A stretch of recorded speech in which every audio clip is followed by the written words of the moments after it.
Olá, meu nome é Maria Lúcia Okumura, sou mestranda do curso em Tecnologias Limpas na Universidade Unicesumar de Maringá, no Paraná. Vou apresentar para vocês o nosso trabalho aqui no 17º Congresso Nacional do Meio Ambiente de Poços de Caldas, intitulado Pesquisa Cienciométrica sobre Sustentabilidade na Construção Civil, um levantamento sobre a utilização de resíduos na produção de concreto leve. A construção civil é considerada uma das atividades econômicas mais importantes, refletindo diretamente no desenvolvimento econômico e social do país, mas também é conhecida pela grande geração de impactos ambientais, tanto pelo uso de recursos naturais e modificação da paisagem, mas principalmente pela alta geração de resíduos que esse setor traz. Partindo do conceito de desenvolvimento sustentável e de suas consequências para a construção civil, a questão do impacto ambiental causado por esse segmento e a importância da reciclagem desses resíduos torna-se cada vez mais um assunto pertinente a estudo. A análise cienciométrica ela é eficaz e amplamente utilizada para resumir os estudos mais influentes dentro de um determinado campo de pesquisa. E para o melhor desenvolvimento da cienciometria, deve-se utilizar dados atualizados sobre o desenvolvimento acadêmico e científico, e para isso utiliza-se a base de dados Web of Science.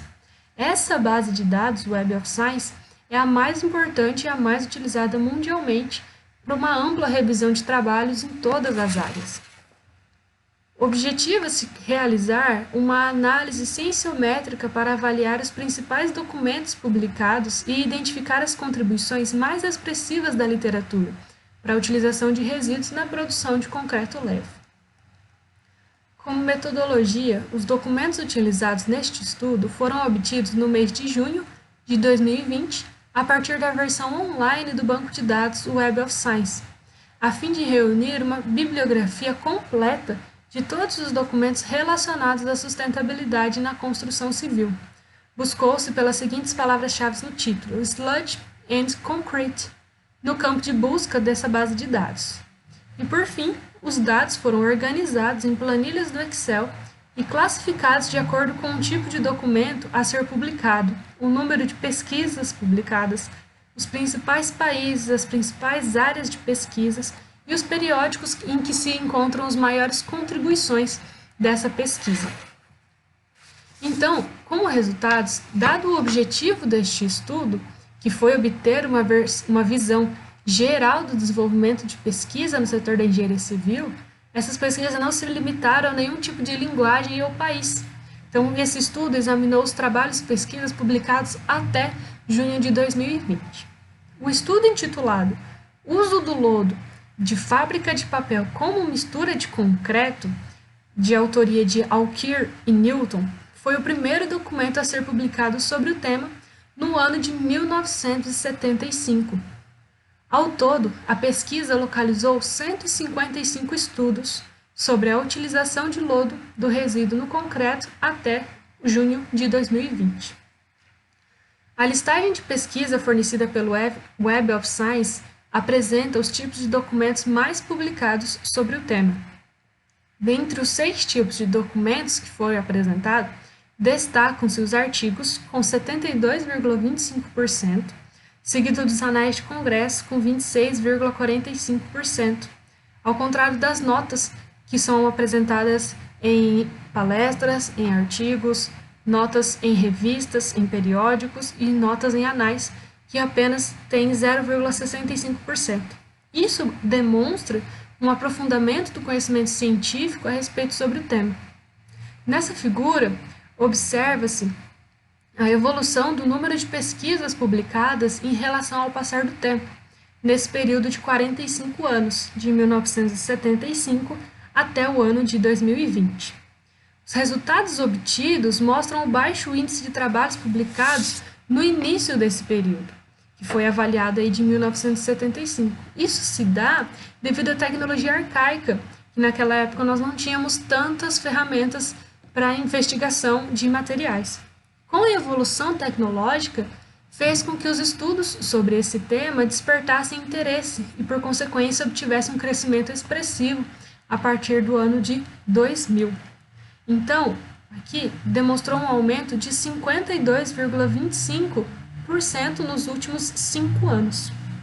E por se tratar de uma pesquisa no âmbito mundial, os principais países onde são encontradas a maioria das publicações listadas pelo Web of Science está o Japão, que lidera o ranking com 13,55% dos documentos publicados, seguido da Índia, com 12,26% desses documentos.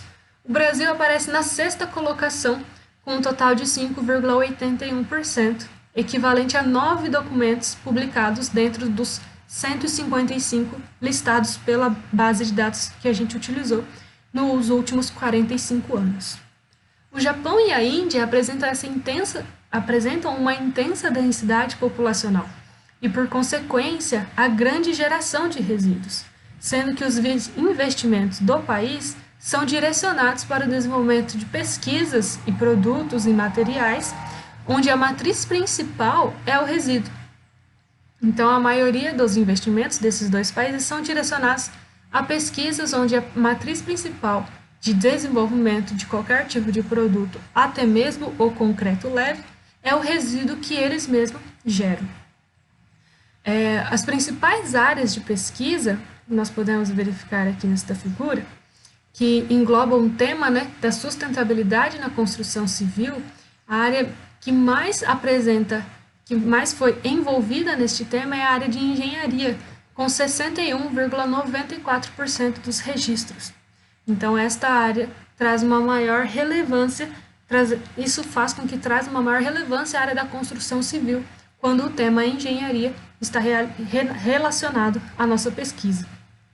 Entre os periódicos, que foi o maior número de contribuições, destacam-se a Construction and Building Materials, seguido da Journal of Clean Production, que são os dois periódicos mais relevantes quando se trata neste tema. Então, conclui-se que houve um aumento expressivo nos últimos anos da publicação de artigos utilizando resíduos para o concreto. Dessa forma, o aumento da preocupação com a sustentabilidade no setor da construção civil possibilita a abertura para novas pesquisas relacionadas ao tema, de forma a diminuir o grande impacto ambiental que é gerado pelo setor da construção civil. Aqui estão duas das referências que eu utilizei para esta pesquisa e eu agradeço a atenção de todos e a elaboração do congresso. Muito obrigada. Oi, meu nome é Poliana Pedrosa Gonçalves, sou formada em Engenharia Ambiental, ex-aluna da Universidade Silva na cidade de São Luís, Maranhão, e vou apresentar o trabalho que tem como tema a relação dos pontos de descarte regular com o desempenho dos ecopontos, um estudo de casos no município de São Luís, Maranhão.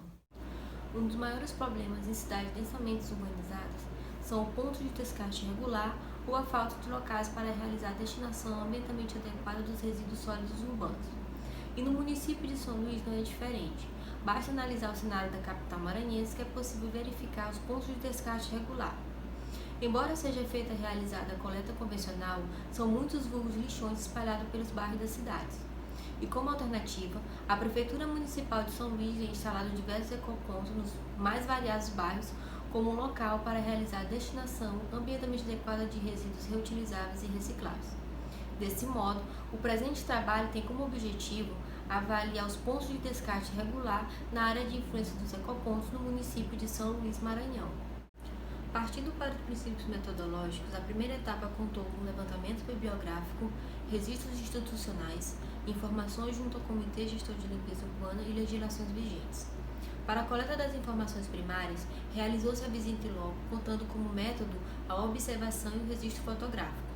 Posteriormente, realizou-se o georreferenciamento dos pontos de descarte regular no raio de 1 km de distância dos ecopontos e do próprio ecoponto.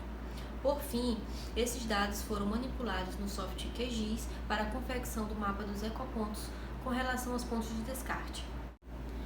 A grande maioria dos pontos de descarte regular estavam inseridos próximos aos próprios ecopontos, uma distância de aproximadamente de até 200 a 500 metros. Beltrame, em 2017, acredita que a sociedade vulgarmente descarta esses resíduos por falta de sensibilização, orientação, educação e negligenciam que, como cidadãos, compartilham de uma responsabilidade em relação ao ciclo de vida do resíduo. Para tal, o município deveria utilizar o método que foi utilizado em São José do Seridó, que compartilharam da sua responsabilidade na destinação do resíduo. Dos 88 pontos mapeados, 48 estão inseridos diretamente na área de influência dos ecopontos, enquanto 40 estão fora da área de influência. Com relação ao artigo de Oliveira em 2016, tem uma diminuição de pontos de descarte de aproximadamente 52%. Porém, não vale relacionar que com a instalação dos ecopontos houve a diminuição, considerando que a grande maioria está inserido na área de influência dos ecopontos. Partindo para uma outra análise, observa-se que as áreas de influência dos ecopontos se chocam em algumas situações até 650 metros.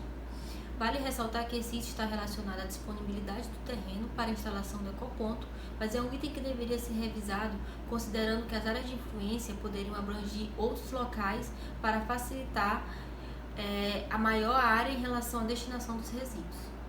Com base na pesquisa exploratória e descritiva, foi possível verificar que o projeto ele recupera áreas antes utilizadas para realizar a descarte regular em um novo local para realizar a destinação ambientalmente correta, sendo um marco para a gestão de resíduos sólidos no município de São Luís. Vale ressaltar também que o projeto requer oportunidades de melhoria com relação à divulgação de campanha de participação e envolvimento da sociedade. Boa noite, meu nome é Manuela Silveira dos Santos e eu sou professora da Universidade Estadual do Oeste do Paraná, do Programa de Gestão, Tecnologia e Sustentabilidade, e hoje eu vou apresentar para vocês o trabalho intitulado Indústria do Biodiesel, uma análise das suas barreiras de entrada, escrito por mim, pela Patrícia Beisdorf e pelo professor Cristiano Stam. Em uma indústria, as barreiras de entrada são elementos importantes da sua dinâmica. A análise das barreiras à entrada de uma indústria tem em comum dos motivos identificar e avaliar os determinantes do seu desempenho. O principal fator estrutural a afetar o grau de coordenação das condutas das empresas estabelecidas é o nível de concentração da produção e das vendas. Nesse sentido, a concentração econômica é o elemento básico da estrutura do mercado. E a intensidade das barreiras à entrada seria um indicador-chave do poder de mercado das empresas oligopolistas. A ameaça de entrada de novos concorrentes é uma das 5 forças competitivas de Porter, que determinam a rentabilidade de uma indústria. Desta forma, compreender as possibilidades de novos entrantes na indústria é importante para a empresa obter vantagem competitiva e se manter no mercado. No Brasil, uma das empresas que apresenta uma estrutura concentrada é a do biodiesel. Esta foi estimulada a partir da criação do Programa Nacional de Produção e Uso do Biodiesel em 2003 pelo governo federal.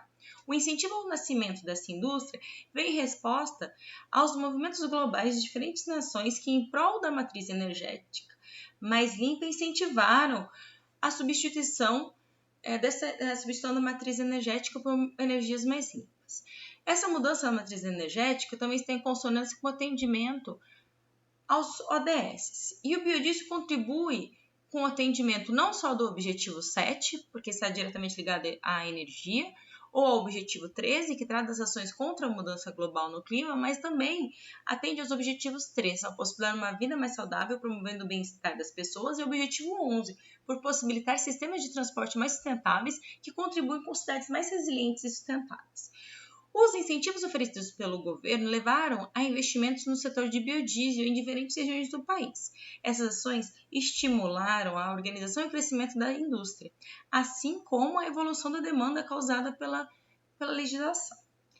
Este contexto impacta na estrutura da indústria e na forma como as empresas estruturam sua estratégia e se colocam no mercado. Assim, este trabalho teve como objetivo analisar as barreiras de entrada existentes na indústria de biodiesel. Essa pesquisa ela foi exploratória e contou com uma pesquisa bibliográfica que se utilizou como streamings a barreira de entrada, estrutura de mercado e dinâmica industrial para a seleção dos artigos, e uma pesquisa documental que se utilizou de normativas, decretos e regulamentos disponíveis em sites do governo, os ministérios, e na ANP. As barreiras de entrada, elas podem ser definidas como um conjunto de fatores que tornam mais difíceis a inclusão de uma nova organização dentro da indústria. Na literatura, além das 6 barreiras de entradas propostas por Porter, outras 2 foram encontradas: acesso à matéria-prima e qualidade e diferenciação de produtos e tecnologia. Dessas 8 barreiras de entradas encontradas na literatura, a gente conseguiu identificar na indústria do biodiesel a existência da economia de escala, necessidade de capital, desvantagem de custos independentes da escala, política governamental e acesso à matéria-prima. Quanto às políticas governamentais, a gente percebe que a distribuição de combustíveis automotivos é regulada pela ANP, assim como a criação, e autorização de novas indústrias e toda a comercialização do biodiesel, além da constituição do selo combustível social. A desvantagem de custo independente de escala ocorre porque geralmente existem fatores que independem da economia de escala. Os entrantes não conseguem igualar-se aos que já estão instalados, como a localização favorável, o acesso facilitado à matéria-prima. Assim, no que diz respeito a essa barreira de entrada, o acesso facilitado à matéria-prima para os produtos derivados de petróleo, as regiões mais próximas às refinarias sempre possuem vantagem e valorização, pois o acesso à matéria-prima torna-se rápido e os preços mais vantajosos. Portanto, entrantes dificilmente conseguem obter uma localização vantajosa. Outro elemento que dá mais peso à necessidade de proximidade à matéria-prima é a existência do selo combustível social, que exige a compra de uma porcentagem de matéria-prima advinda da agricultura familiar. Observou-se também que os produtores de biodiesel geralmente encontram-se instalados próximos às produções de suas matérias-primas utilizadas ou próximos aos principais consumidores. Isso determina uma logística de custo, pois se tornam menores. A economia de escala significa que quanto maior a produção, menor preço pode ser atribuído no produto. No caso do biodiesel, ela se relaciona com o tamanho da planta da organização. Se ela for pequena, possivelmente terá custos mais altos para a inserção na indústria do que empresas de porte maior. Além disso, o que se observa no Brasil é que a indústria de biodiesel é concentrada. Ou seja, a maior parte do volume de produção está concentrado nas mãos de pequenos grupos de indústrias, sendo que estes também fazem parte do cluster que, além de produtores de biodiesel, produzem alimentos como óleo, açúcar, cereais, carnes, proteínas de soja, entre outras coisas. Tendo uma planta produtora desses itens, então, anexa a planta de biodiesel, contribuindo para o ganho de escala dessas indústrias e reforçando essa barreira de entrada. A necessidade de capital existente também é uma barreira existente, pois para que as empresas entrantes que pretendem se instalar com alta escala para ganhar competitividade, o valor desse investimento ele é alto. O fato do grupo que concentra a maior parte da produção de biodiesel se utilizar da estrutura produtiva de seus outros negócios minimiza a necessidade de capital por parte dessas empresas, dando maior garantia à sustentação dessa posição nas indústrias, em função da barreira de entrada, necessidade de capital. Então, o que nós concluímos, ao final? Que a indústria do biodiesel foi marcada pela intervenção do Estado no seu surgimento e consolidação e hoje apresenta uma dinâmica própria ainda regulada. A gente gostaria de assinalar, então, a existência de 5 barreiras de entrada que fazem parte dessa estrutura de mercado, sendo o acesso à matéria-prima, a desvantagem de custos independente de escala, as economias de escala, a necessidade de capital e as políticas públicas, as políticas governamentais. Percebeu-se que a localização da usina tem um papel importante no ganho da vantagem competitiva sobre os concorrentes, assim como a proximidade da matéria-prima. A proximidade interrelação entre algumas das barreiras de entrada identificadas demonstra que estas se reforçam mutuamente, aumentando sua força sobre a dinâmica dessa indústria.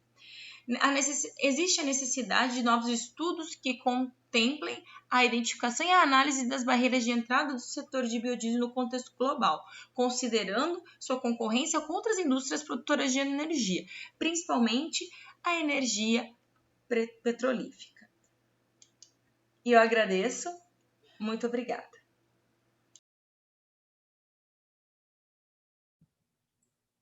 Olá, eu sou Tainá Maria do Nascimento Argolo, sou estudante de Engenharia Ambiental do Instituto Federal de Educação, Ciência e Tecnologia da Bahia, o IFBA, campus de Vitória da Conquista, e eu vou apresentar para vocês o trabalho intitulado A Gestão de Resíduos Sólidos Domiciliares durante a Pandemia no município de Itapetinga, Bahia.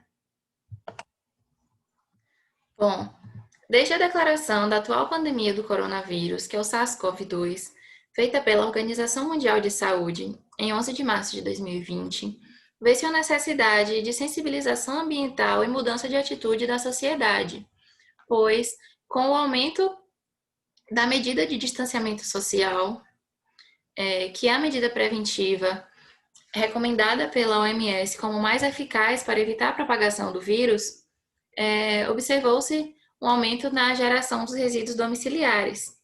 E sabemos que a gestão e a disposição inadequada dos resíduos sólidos, elas causam impactos socioambientais que acarretam na degradação do meio ambiente, como, por exemplo, a contaminação dos recursos hídricos, dos corpos hídricos, e a degradação do solo, além de tornar-se vetor de proliferação de outras patogenicidades nos centros urbanos.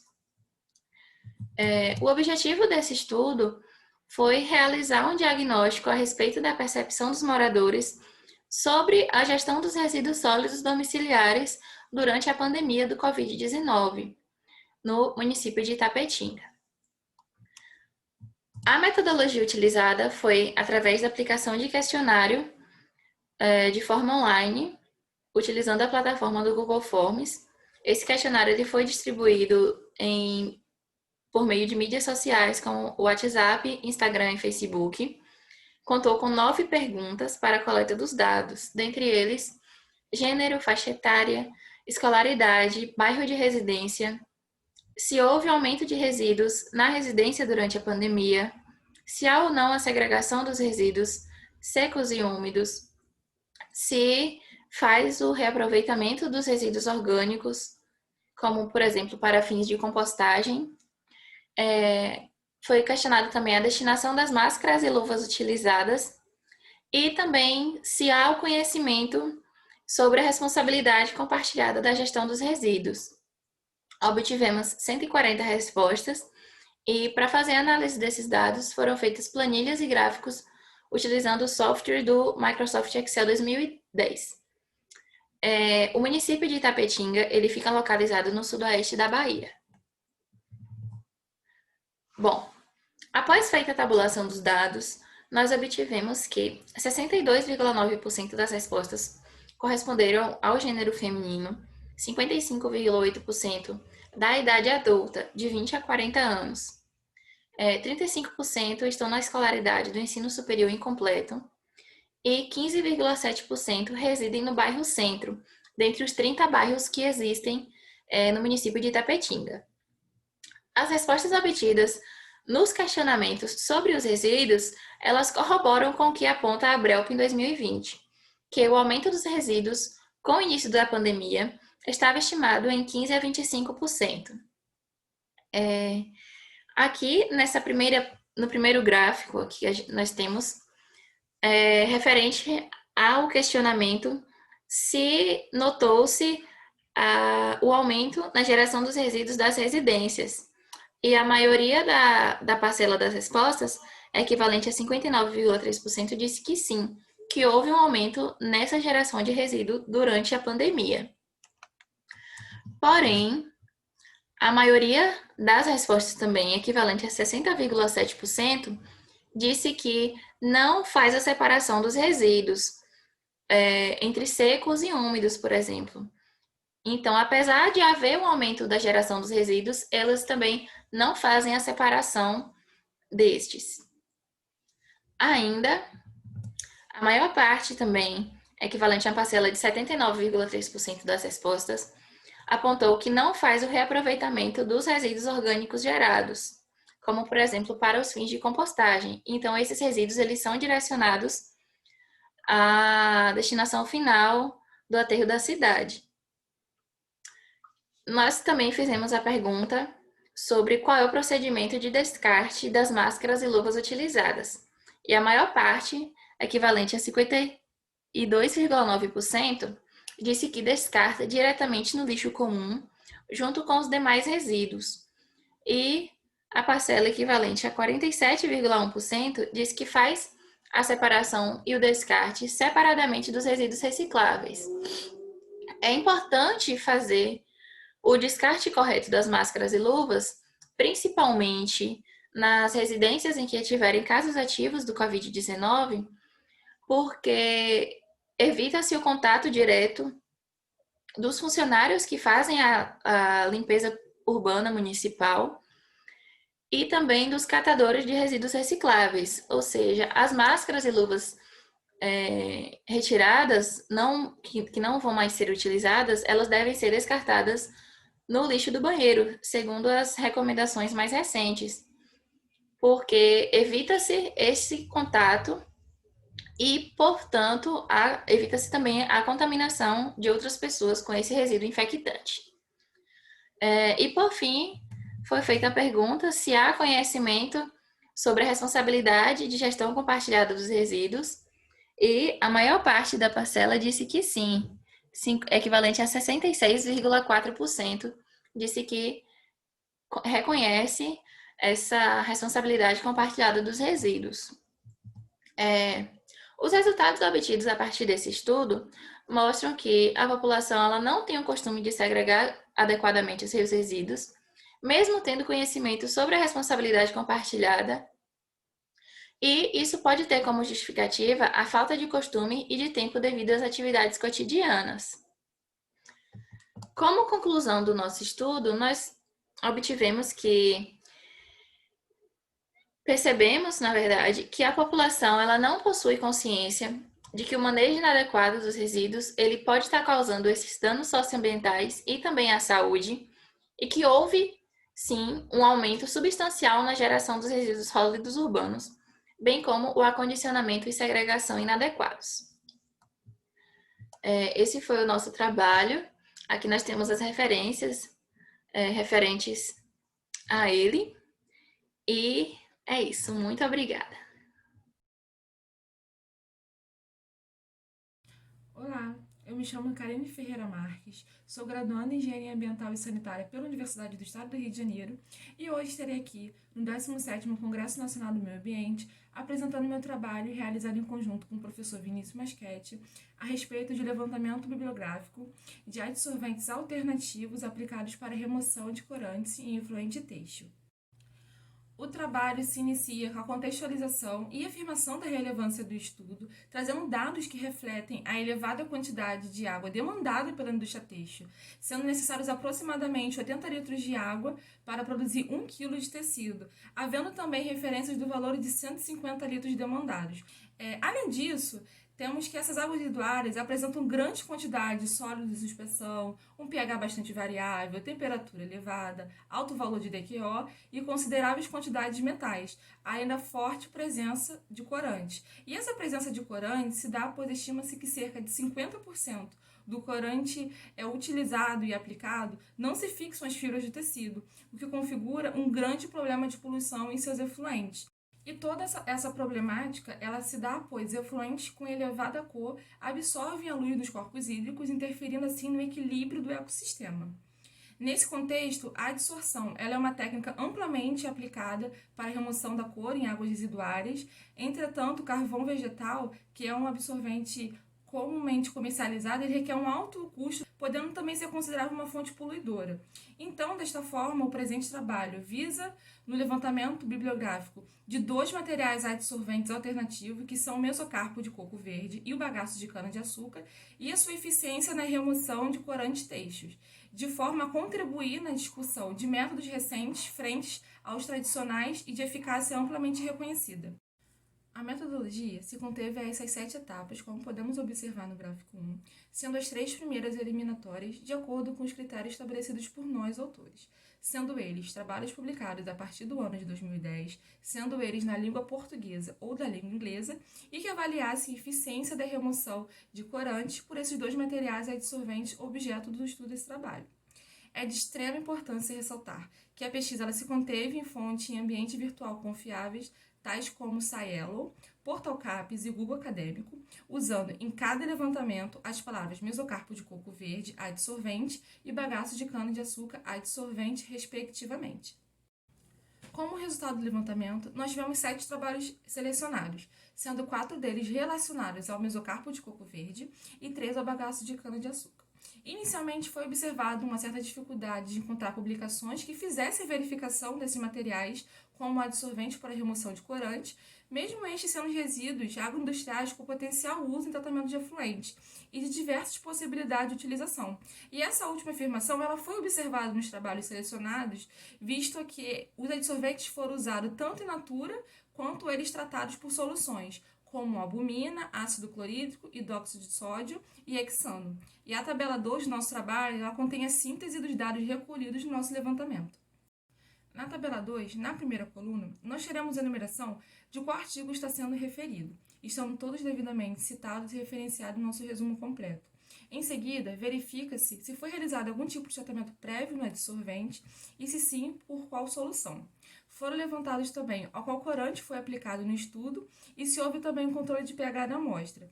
Além disso, foram calculados nesse estudo a capacidade adsortiva por massa de adsorvente e a capacidade de adsorção máxima verificada. Entretanto, verifica-se também que o mesocarpo de coco verde, tratado com hidróxido de sódio e hexano, assim como o bagaço de cana-de-açúcar, tratado com hidróxido de sódio e o ácido clorídrico, causaram uma redução em sua capacidade de adsorção máxima. E esse fenômeno também foi verificado por Oliveira no seu trabalho de 2018. Isso acontece devido à diminuição da disponibilidade dos sítios ativos ocasionados por essas soluções. Desta forma, podemos considerar que a aplicação de materiais adsorventes alternativos como o mesocarpo de coco verde e o bagaço de cana-de-açúcar na literatura apresenta, de uma forma geral, uma ótima eficiência para a remoção de determinados corantes têxtil. Em contrapartida, os estudos ainda se encontram muito incipientes, principalmente devido à ampla quantidade de corantes utilizados por esse setor. Ademais, os próprios autores afirmam que muitos são os fatores capazes de influenciar na capacidade adsortiva, como a granulometria do adsorvente, o pH e o tratamento prévio do material por soluções. Desta forma, é essencial a continuação de estudos no uso desses materiais alternativos, sejam estes resíduos agroindustriais ou outros, como o da construção civil, de forma que o seu aproveitamento seja duplamente benéfico, visto que auxilia no gerenciamento desses resíduos que são comumente descartados. O trabalho se encerra desta forma, sendo estas referências utilizadas nessa apresentação, e gostaria de deixar aqui o meu agradecimento ao Departamento de Engenharia Ambiental e Sanitária da UERJ, assim como à FAPERJ por viabilizar estudos como esse. Obrigada. Olá, eu sou a Cássia Rodrigues Calheiros, mestranda do curso de Análise de Sistemas Ambientais do Centro Universitário SESMAC, em Maceió, Alagoas, e estou aqui para apresentar o trabalho intitulado Efeito da invasão biológica sobre a diversidade taxonômica de organismos edáficos em fragmento de Mata Atlântica no 17º Congresso Nacional de Meio Ambiente. O Brasil é um país riquíssimo em biodiversidade. Porém, devido às ações antrópicas, existe hoje apenas 12,4% de remanescentes de vegetação nativa no país. E em Alagoas, apenas 9,4%. Isso é decorrente de ações de exploração da Mata Atlântica para fins industriais, no comércio, na urbanização, para agropecuária, turismo, enfim. Além disso, existe também o sério problema de invasão biológica em ambientes naturais, que é hoje considerada a segunda maior causa de perda de biodiversidade no planeta.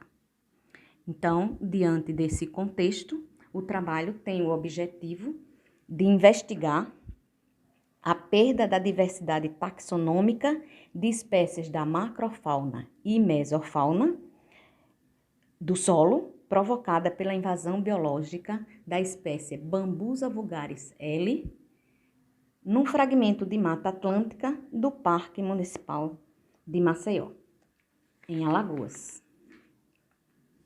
Para isso, foram selecionadas 2 áreas no parque, sendo uma em ambiente de mata preservada e a outra no ambiente onde se instalou o bambu. Para a captura dos organismos estudados, foram amostrados 10 pontos em cada área. Para a coleta dos organismos da mesofauna, utilizou-se anéis metálicos para auxiliar essa coleta de solo mais serrapilheira. Esses anéis foram acondicionados em caixas térmicas e levadas ao laboratório da Universidade Federal de Alagoas para contagem e identificação. Já para a macrofauna, a captura dos organismos foi feita diante de armadilhas do tipo Provide, utilizando garrafas PET com aberturas laterais de 2 por 2 centímetros, e nessas garrafas continham a solução de 200 ml de água, detergente e formol. Essas garrafas elas foram enterradas com as aberturas ao nível do solo e assim permaneceram por 96 horas no campo. Após esse período, as armadilhas foram retiradas, lacradas e levadas ao laboratório para a contagem e identificação. Tanto para a mesofauna quanto para a macrofauna, a contagem e identificação dos organismos foi feita a nível de ordem taxonômica. E para avaliação quantitativa, foi feita pela abundância e riqueza de espécies. Diante dos dados tabulados, obtivemos alguns resultados. Houve uma maior abundância da mesofauna na área do bambuzal. Ele apresentou 8 grupos dos 9 identificados, né? Dentre esses grupos, a carina foi o grupo que se destacou em ambas as áreas. E por que isso ocorre, na verdade? Havia na área do bambuzal uma grande deposição de resíduos vegetais, o que propicia a reprodução desses invertebrados. Já para a macrofauna, houve uma maior abundância e riqueza em relação à mesofauna, pois a macrofauna apresentou 13 grupos faunísticos, né? E se destacaram na macrofauna Diptera, Hymenoptera e Coleóptera. Esses 3 grupos representaram mais de 80% em ambas as áreas.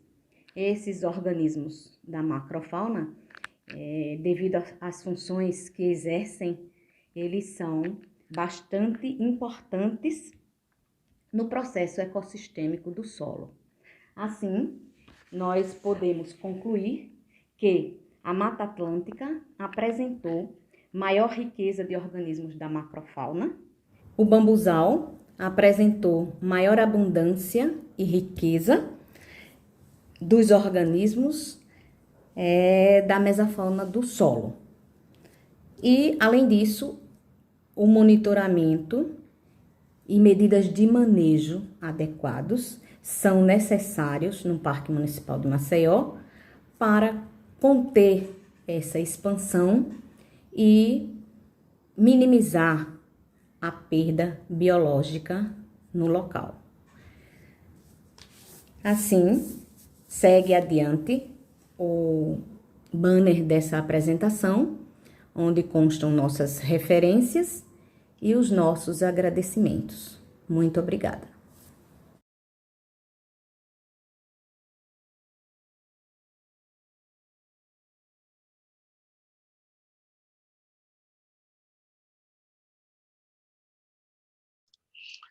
Olá, sou Sérgio Santana, sou aluno do curso de mestrado em sustentabilidade em recursos hídricos da Universidade Vale do Rio Verde, a UNICO, unidade de Três Corações. O título do meu trabalho, conforme está no banner, influência da aplicação do composto orgânico industrial na contaminação do solo por metais pesados. O trabalho tem como autores, né, eu, a professora Rosângela Marques e o professor Ramiro Rezende. Nós temos, então, como introdução, né, que é importante, então, aqui ressaltar a diferença entre o composto orgânico tradicionalmente produzido na propriedade rural, que normalmente se utiliza estercos e palhada, e também o composto produzido por empresas, né, que recebem, então, resíduos orgânicos industrial e agroindustrial, classificados conforme a BNT, NBR 10.004/2004, cuja composição pode conter metais pesados, merecendo, assim, uma atenção especial no efeito residual deste no solo. Porém, né, o composto orgânico industrial, ele constitui hoje, né, uma alternativa eficiente para o produtor, melhorando a qualidade do solo da sua propriedade. Este produto, né, cujos valores são significativos, né, de matéria orgânica, macro e micronutrientes, elevada capacidade de troca catiônica e também a retenção de água. Além, é claro, né, do retorno, né, de um passivo ambiental na natureza de forma sustentável e ambientalmente adequada.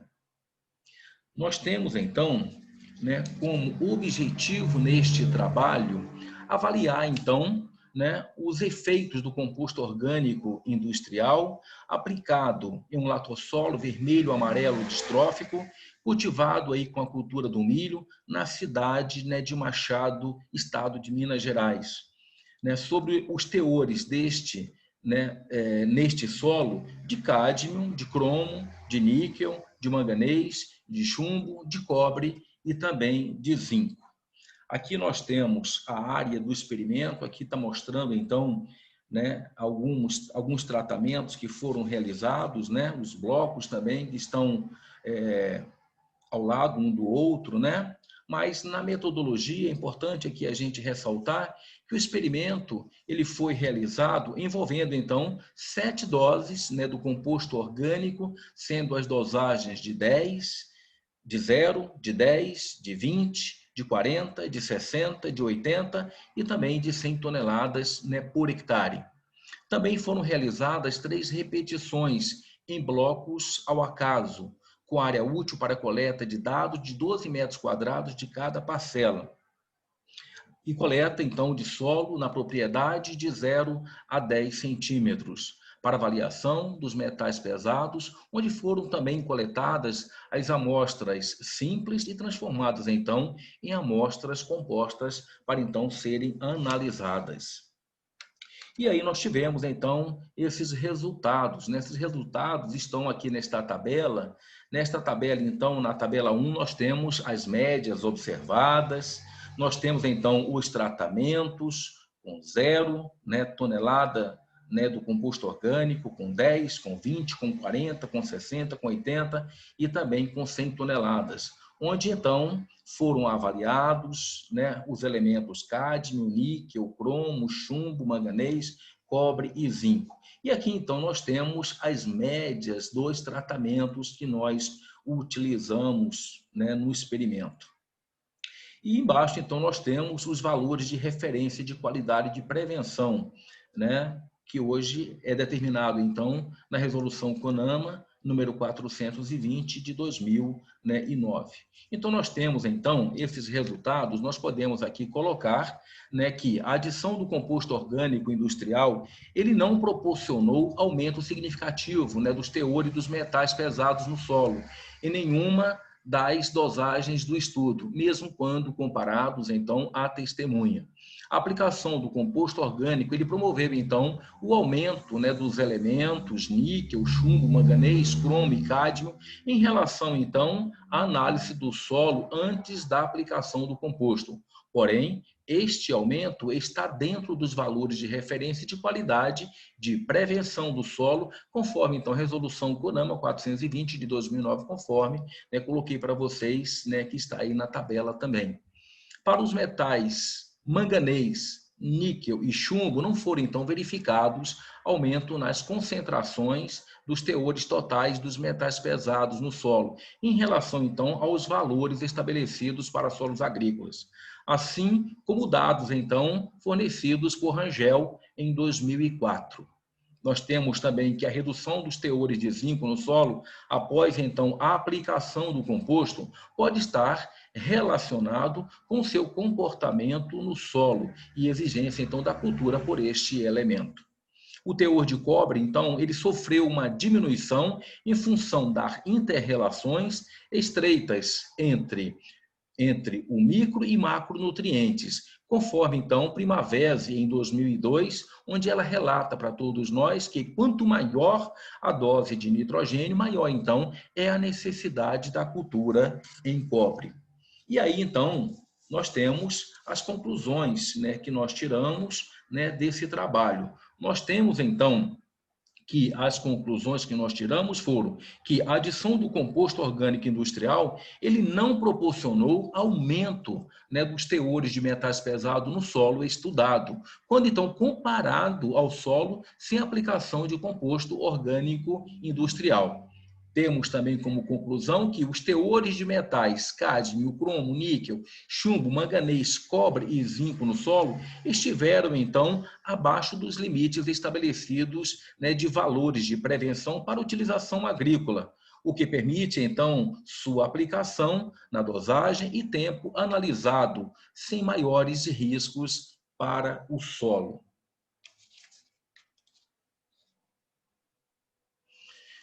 Concluindo, então, né, quero aqui agradecer, né, a todos, né, por esse momento, né, neste congresso, esperando, então, né, poder estar participando também no próximo. Muito obrigado a todos. Olá a todos, me chamo Suzane Oliveira, sou pós-doutoranda do Instituto de Química da UFRJ e hoje eu gostaria de apresentar aos senhores um trabalho do Laboratório de Catálise Química Ambiental que tem por título o uso de materiais híbridos de metais orgânicos para a captura de CO2. E você pode estar se perguntando neste momento, o que é a captura de CO2? Bem, a captura é uma das etapas do processo de sequestro de carbono. Capturar o CO2 significa removê-lo de forma seletiva, seja de misturas gasosas ou efluentes gasosos provenientes de indústrias ou termoelétricas. A importância em capturar esse gás está relacionada a fatores ambientais, como o efeito estufa, o descongelamento das calotas polares e as mudanças climáticas. Dessa forma, a fim de mitigar os efeitos antropogênicos, são empregadas diferentes tecnologias para a captura desse gás. E dentre essas tecnologias são utilizadas técnicas de separação, como por exemplo a absorção e a adsorção. A absorção é uma técnica que já vem sendo empregada com aminas alcooladas. Esses solventes são utilizados pois eles possuem uma elevada capacidade de absorção, possibilidade de regeneração e seletividade. Já existem plantas industriais para a captura de CO2 e a primeira comercial se encontra no Canadá. Essas plantas são estruturas muito grandes. Por quê? Porque para capturar 1 tonelada de CO2 é necessário mais que o dobro de aminas alcooladas. Uma desvantagem deste método é que ele acaba ocorrendo, acaba passando por um processo de degradação do solvente, que leva a problemas como perda de solvente e corrosão. Já na técnica de adsorção, uma nova classe de materiais que tem chamado muita atenção ultimamente é a dos denominados MOFs, Metal Organic Frameworks. Essas estruturas supramoleculares são constituídas de um íon metálico juntamente com um ligante orgânico polifuncional, dando origem a uma estrutura que pode ser uni-, bi- ou tridimensional. Esses materiais eles possuem excelentes propriedades, como tamanho e diâmetro variados de poros, elevadas área superficial e capacidade de adsorção, seletividade, cinética de dissorção, adsorção, e além disso eles são muito estáveis, química térmica e mecanicamente.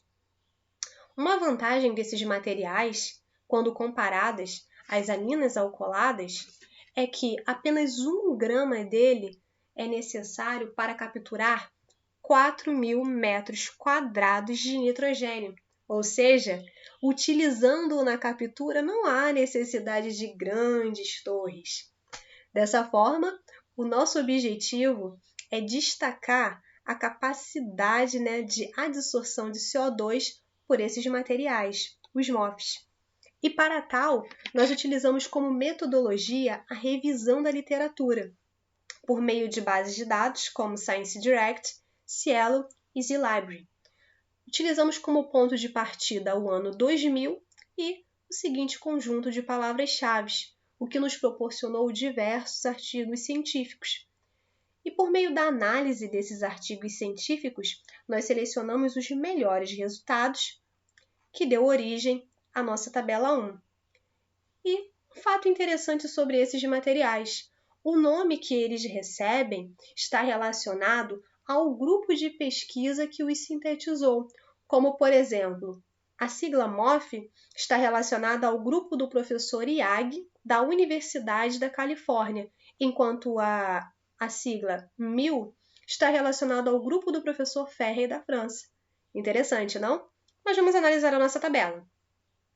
Dando início aqui justamente pelo MOF 177, nós verificamos que ele tem uma capacidade de adsorção de 33,5 milimol/-1, a uma pressão de 35 bar, sendo trabalhado a 298 Kelvin. Já o MOF 210, que é uma modificação do 177, modificação por funcionalização, utilizando 2 tipos de ligantes diferentes, proporcionou com que esse MOF adsorvesse 54 milimol/-1 a uma pressão de 50 bar, na mesma temperatura de trabalho. Um outro MOF que merece destaque é o 1100 de cromo, só que diferente dos 2 MOFs anteriores, ele passou por uma modificação, mas por ativação, o que o proporcionou uma capacidade de adsorção de 40 milimol/-1 a uma pressão de 50 bar. Altas capacidades de adsorção, elevadas pressões. Isso é interessante, não? Sim, mas vamos continuar analisando a nossa tabela. Temos também aqui alguns outros materiais híbridos que apresentaram excelentes capacidades de adsorção com pressões próximas à atmosférica, a 1 bar. E eu quero dar destaque ao 1101 de vanádio. Esse MOF ele adsorveu 1,4 milimol/-1 a uma pressão de 1 bar. Mas quando ele passou pelo processo de funcionalização com a inserção do grupo amina, ele passou a adsorver 1,9 milimol/-1, ou seja, teve um aumento de 0,5 milimol/-1. Muito interessante, não? A gente consegue perceber nessa tabela que a pressão de trabalho ela é muito importante para a capacidade de adsorção. E alguns outros fatores também, como a estrutura do MOF, mas nós podemos perceber também que as modificações pela qual ele passa, seja por ativação ou seja por funcionalização, dá a esse MOF um poder de captura de CO2 mais acentuado.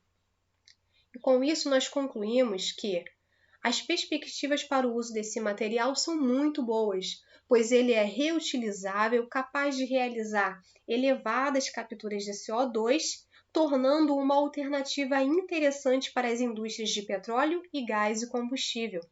Dessa forma, eu finalizo esse trabalho, agradecendo às instituições envolvidas, à comissão organizadora do Congresso e a todos os amigos que colaboraram para a confecção deste trabalho. Obrigada. Sou a Brenda Silva Soares, estudante do curso de Tecnologia em Gestão Ambiental pela Universidade Federal de Viçosa, campus Florestal. E junto com os meus colegas Laiane Ferreira da Silva e Matheus Moraes de Souza, do mesmo curso e instituição, venho apresentar o artigo com o tema Composição gravimétrica dos resíduos sólidos produzidos pelo restaurante universitário da Universidade Federal de Viçosa, campus Florestal, sob orientação do professor Igor Aristides Victor Rossoni. Diante dos problemas ambientais causados pela disposição incorreta dos resíduos sólidos em locais inadequados, grande importância deve ser dada para onde eles são produzidos em larga escala, como é o caso de instituições de ensino, devido ao grande número de frequentadores. Para a realização do trabalho, contamos com as informações contidas na Lei 12.305, de agosto de 2010, de resíduos sólidos, e a ABNT-NBR 10.004, de 2004, para classificações dos resíduos. O objetivo dessa pesquisa foi realizar um estudo quali-quantitativo dos resíduos sólidos produzidos pelo restaurante universitário e suas principais características, tendo assim uma visão mais ampla a partir dos dados obtidos. A pesquisa foi realizada no restaurante universitário da Universidade Federal de Viçosa de Campos Florestal, tendo como realização dos dados coletados do dia 2 de dezembro de 2019 até o dia 6 de dezembro de 2019, e foi realizado nas 3 refeições oferecidas pelo restaurante: café da manhã, almoço e jantar, desde o início do preparo até o final. E foram separados grupos de 3 a 4 pesquisadores por refeição, todos utilizando equipamento de proteção individual e tendo auxílio de uma balança elétrica para pesagem e sacos plásticos para segregação. Durante a pesquisa foram servidas 5.217 refeições, sendo que esse valor 17% referente ao café da manhã, 25,7% ao jantar e 57,2% do almoço. Na primeira imagem, está no banner, podemos ver o RU em si. Na segunda, como foi feita a segregação dos resíduos sólidos, e a terceira, a pesagem dos mesmos. De acordo com a BNT 10.004 de 2004, os resíduos produzidos pelo RU os enquadram numa classe 2A, ou seja, materiais não perigosos e não inertes. Os resultados também obtidos pelas pesquisas estão nas tabelas entendidas no banner aqui do lado. E a tabela 1 é a média diária semanal gravimétrica de resíduos sólidos no restaurante Universitário de Viçosa, Campus Florestal. No banner vemos que o almoço chamou muita atenção, com 100,96 quilos de desperdício. E o maior valor de resíduos sólidos gerados no restaurante universitário foi o da matéria orgânica, com 96,77% do total de resíduos, e o menor sendo o papelão, com 0,18%. Os resíduos inorgânicos também chamam bastante atenção no café da manhã, como copos descartáveis, os trapos e as caixas de leite, sendo os trapos com valor altíssimo, com 0,90%. E como eles são grandes poluentes ambientais, é necessário meios para a diminuição deles no meio ambiente, né? Gerando benefícios ambientais, sociais e econômicos. Na tabela 1 também, a gente pode ver a recomendação de destinação de cada resíduo. Lembrando que essas destinações são feitas de acordo com a realidade da cidade de Florestal, que é a usina de triagem e aterro sanitário. Já na matéria orgânica, colocamos compostagem, mas isso já é feito por uma empresa terceirizada que pega essa matéria orgânica e transforma em compostagem. Na tabela 2, já estamos falando da característica dos resíduos sólidos produzidos pelo restaurante universitário, que fizemos mais ou menos a quantidade média de frequentadores em cada refeição e a produção per capita de resíduos por eles. Então vamos lá, no café da manhã tiveram 175 pessoas e cada uma teve mais ou menos uma produção de 67,6 gramas de resíduos. No almoço foram 597 pessoas e 169,11 gramas de resíduos. Já no jantar foram 269 pessoas e gastaram em média 249,77 gramas. Mas vale lembrar que no jantar teve uma deteriorização de verduras antes do preparo do jantar e, consequentemente, o descarte de 55,7 quilos desse alimento, no dia 5/12 de 2019. Diante dos fatos abordados, é necessário um gerenciamento interno visando a diminuição da fonte de geração de resíduos, como os trapos, e a obtenção de verduras 2 vezes na semana, para evitar o desperdício delas. Além de um projeto de educação ambiental junto com os frequentadores e a comunidade acadêmica, visando a redução de desperdício de alimentos. É isso, qualquer dúvida, estamos livres. Olá, me chamo Maria Paula Façanha da Silva, sou aluna da Universidade Federal do Rio de Janeiro e faço graduação em Ciências Biológicas no Instituto de Biodiversidade e Sustentabilidade de Macaé e hoje apresento o trabalho Avaliação do Escoamento Superficial em Solos Assoreados submetidos a diferentes coberturas de serrapilheira no 17º Congresso Nacional de Meio Ambiente. Já é sabido na literatura a importância da serrapilheira relacionando a ciclagem de nutrientes e também o processo de formação dos solos.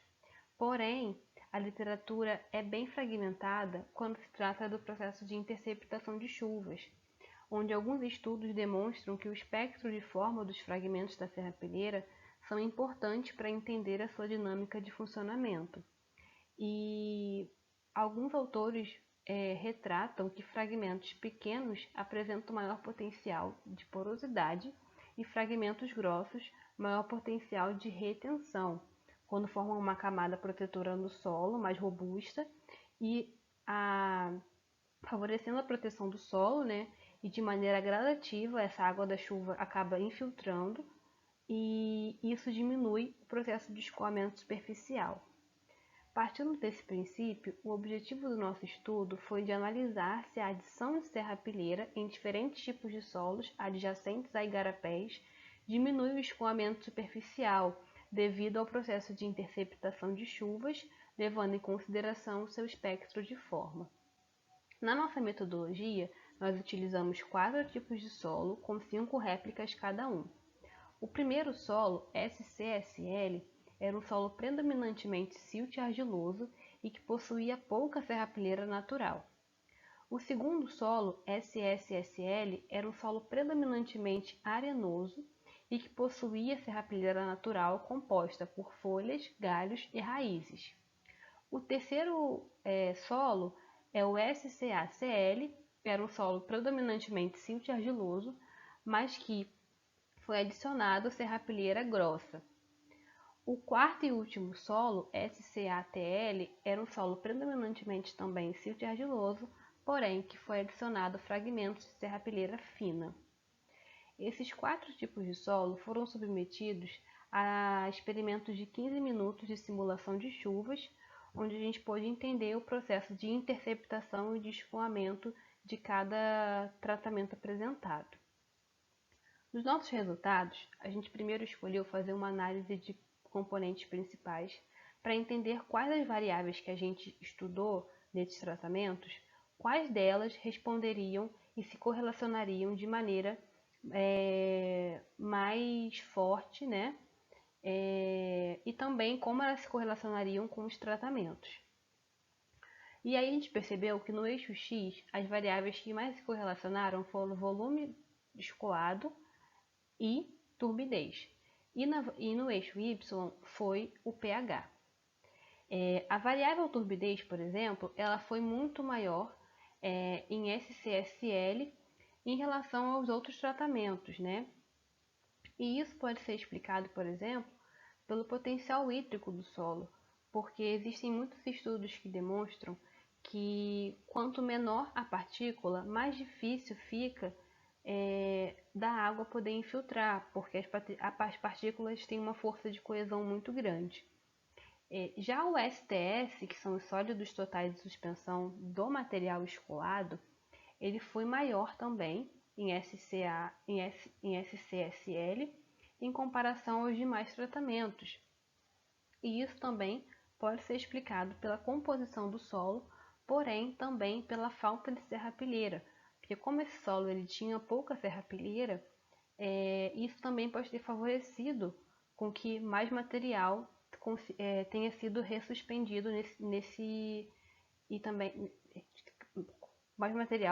ressuspendido nesse volume escoado.